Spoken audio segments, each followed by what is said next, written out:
de degrés. Les scientifiques pensent que c'est la combinaison de ces ondes sonores avec l'énergie du champ magnétique solaire qui est responsable des températures extrêmes qui règnent dans la couronne.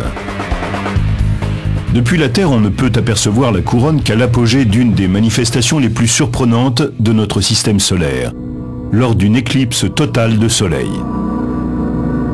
Avant que les physiciens ne les aient compris, ces événements inspiraient la peur. Les Chinois croyaient qu'un dragon dévorait le soleil. Que se passe-t-il réellement lors d'une éclipse de soleil? Pour faire simple, la Lune nous bouche la vue du soleil. Imaginez que vous soyez au cinéma en train de regarder tranquillement ce qui se passe à l'écran et que quelqu'un traverse la rangée de sièges qui est devant la vôtre et vous bouche la vue. Au cinéma, peut-être n'apprécieriez-vous pas que cette personne vienne vous boucher la vue. Mais dans le cas d'une éclipse, c'est une chance que la Lune vienne se placer devant le Soleil. On en est même ravis. C'est également une chance que la Lune, 400 fois plus petite que le Soleil, soit aussi 400 fois plus près de nous. Cette coïncidence cosmique signifie que les deux objets se trouvent avoir apparemment la même taille dans notre ciel, de sorte que l'une vient obscurcir parfaitement le second. Ce somptueux événement cosmique ne se produit que lorsque le chemin de la Lune croise la ligne qui sépare la Terre du Soleil. L'orbite lunaire est légèrement inclinée d'environ 5 degrés. Si ce n'était pas le cas, nous aurions une éclipse tous les mois. Ce serait ennuyeux. Mais si l'on ne s'ennuie pas, c'est que la plupart du temps, la Lune passe au-dessus ou en dessous de cette ligne qui relie la Terre au Soleil. De sorte qu'au lieu d'en avoir une fois par mois, on a une éclipse totale quelque part sur Terre tous les 18 mois environ. En se glissant face au Soleil, la Lune projette une ombre sur la Terre. La partie externe, où l'ombre est plus légère, s'appelle la pénombre. Si tandis qu'elle se déplace à la surface de la Terre, vous vous trouvez dans l'espace que trace la pénombre, vous ne verrez qu'une éclipse partielle. Mais si vous allez vous poster sur le chemin de cette zone interne, foncée, appelée l'ombre, vous pourrez apprécier le spectacle majestueux d'une éclipse totale.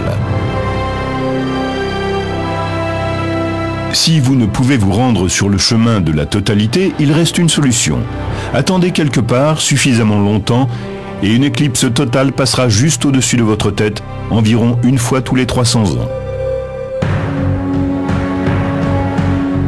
Le Soleil, brillante étoile de notre système solaire, peut être à la fois d'une beauté époustouflante et d'une violence féroce. Et même si c'est difficile à croire, il ne sera pas éternellement là. Même le Soleil doit mourir un jour. Le Soleil renferme dans son noyau une quantité de carburant déterminée.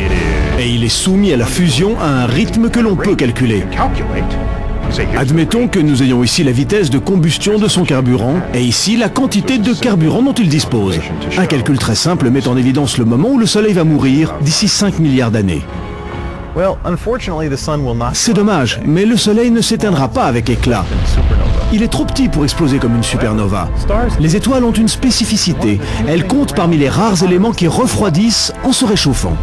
Tandis qu'elle épuisera son carburant, l'hydrogène, notre plus proche étoile se refroidira et s'effondrera petit à petit sous l'effet de la gravité. L'énergie générée par cet effondrement commencera à réchauffer le noyau à des centaines de millions de degrés, une température à laquelle l'hélium brûle. Sous l'effet de la chaleur que produira l'hélium en brûlant, le Soleil se dilatera jusqu'à devenir un globe monstrueux appelé géante rouge. À force de gonfler, il pourra engloutir les orbites de Mercure, de Vénus et de la Terre. Mieux vaut ne pas être dans les parages à ce moment-là. Avant cela, nous devrons passer d'une planète à l'autre pour assurer notre sécurité. Tandis que l'étoile se dilatera, la Terre changera légèrement d'orbite pour ne pas être engloutie. Il n'empêche qu'en termes de réchauffement, mieux vaudra ne pas traîner par là. Les strates externes de notre Soleil deviendront finalement si instables qu'elles éclateront dans l'espace, laissant derrière elles un petit noyau de la taille de la Terre à peu près. Reprenons. La taille du Soleil, qui fait 1 600 000 km de diamètre, sera revenue à celle de la Terre, qui fait à peu près 10 000 km de diamètre.